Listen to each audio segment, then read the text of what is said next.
people out there kind of have this understanding that it's more of an issue of when rather than is it going to happen.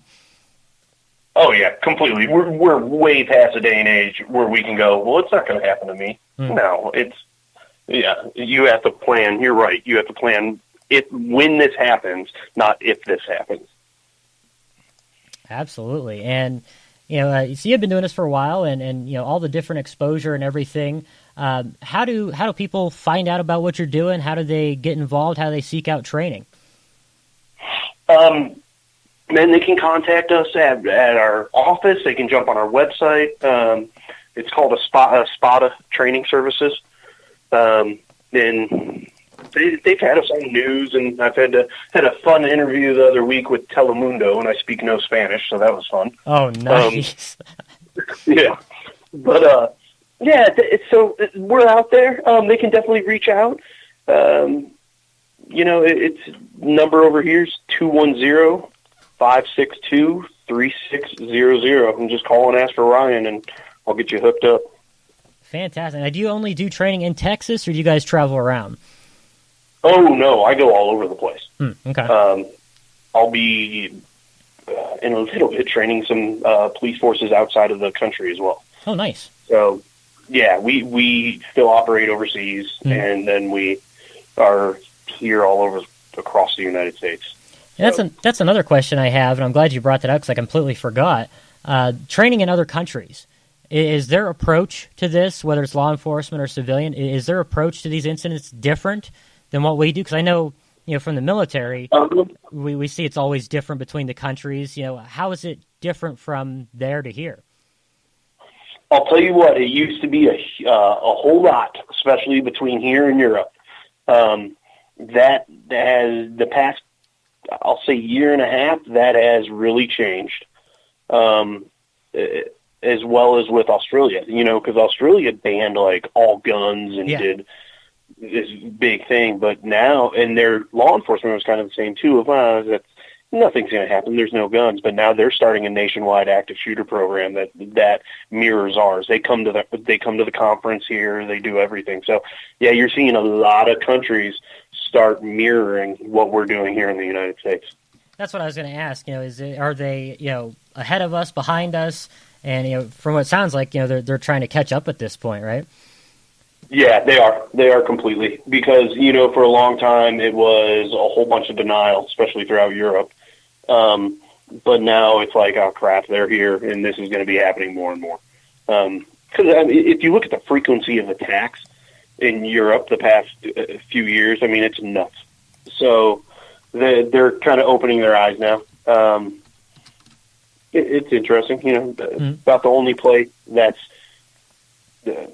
just kind of now starting to pick up more and more of the tactics training is just south of us. Right. Mexico. Yeah, Mexico is now going, oh shit, we need to train our police hardcore. So you see them doing that, which is good.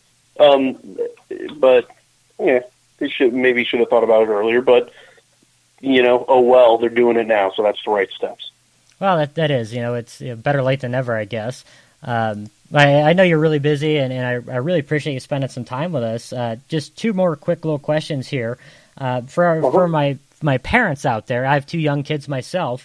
What can we do at home to help our kids, be ready for that? Because I don't believe in relying on the school to teach our kids, everything and to basically raise our kids for us. What can we do, especially with younger kids, where we're not scaring them, but we're also preparing them a little bit? So I have an 8-year-old daughter, and she knows, the big thing is, and she does this no matter where we go, and I take about 10 seconds to let her do it, is teach your kids to know where their exits are, to go into a place and go, okay, where are all my doors? Where can I get out from? And then just teach them, look, if this happens, get out of the building. Get out of the building as quick as possible and just run. Just run and don't come back. I'd rather have you lost for 3 hours and find you than, killed in an attack. So we tell them just to get out and run. If there's a fire station close by, police station, whatever, just go to that. And then, the other thing I tell my daughter is I teach her avoid, deny, offend. So if something bad happens, avoid the situation. This is how you avoid. If that can't happen, defend. Find a broom closet, get in there, lock it, turn off the lights, and play hide and seek almost. Don't make any noise, and just kind of lighten it up for them. But they'll get it and they'll understand. And I always constantly talk to her about it because she knows what Daddy does for work, and she asks questions. So, but yeah, it's the same thing. You just have to lighten up the terms a little bit for them, but just teach them the response options of avoid, deny, defend, and then always, no matter where they go, know where their exits are. Yeah, and with my daughter's 9, and again, with me being in the military, and she listens to my radio show all the time, so she hears me talk about this stuff. But I try to turn it into a game for her. Who can find the exit the first or whatever, and she really seems to respond to that. So I think that's kind of cool. Yeah, that's good. Yeah, I dig it. And so again, thank you so much for spending some time with us today. This is really important stuff, and keep doing what you're doing because people need to hear this information. They've got to get it out there, and they've got to have that ability to respond appropriately. I think it's just phenomenal.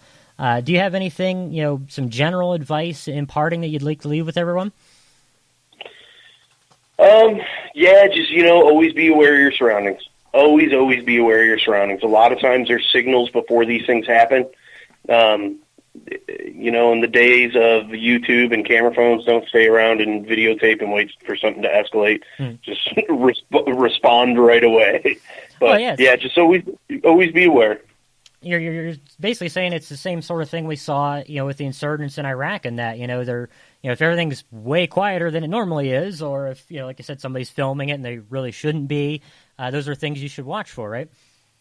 Yep. Yeah. You'll know when stuff's off. I mean, obviously, I bring up Newtown, but, he shot his way through 2 levels of doors. There was shooting and then 2 individuals went to go investigate what was going on and were killed ultimately. Don't go investigate. If you hear, you hear it all the time where people go, "Oh, I didn't think it was gunfire. I thought it was fireworks." Yeah. Well, how often do you hear fireworks at your work, dummy? And they never do. And it's like, this day and age, it's not fireworks, it's gunfire. Start responding. Don't go investigate. Yeah, absolutely. All right, man. Well, again, I appreciate you coming on, and if I'd like to have you come back in the future and continue the conversation a little bit, and again, just keep exposing folks. And again, if anybody has questions or wants more information, their website is posted up there in the chat thread for you. And Ryan, let me make sure I have the phone number right. That's 210-562-3600, right? You got it. All right, brother. Thank you so much. Stay safe out there and keep doing what you're doing. Thanks for having me. Anytime, brother. Have a great day.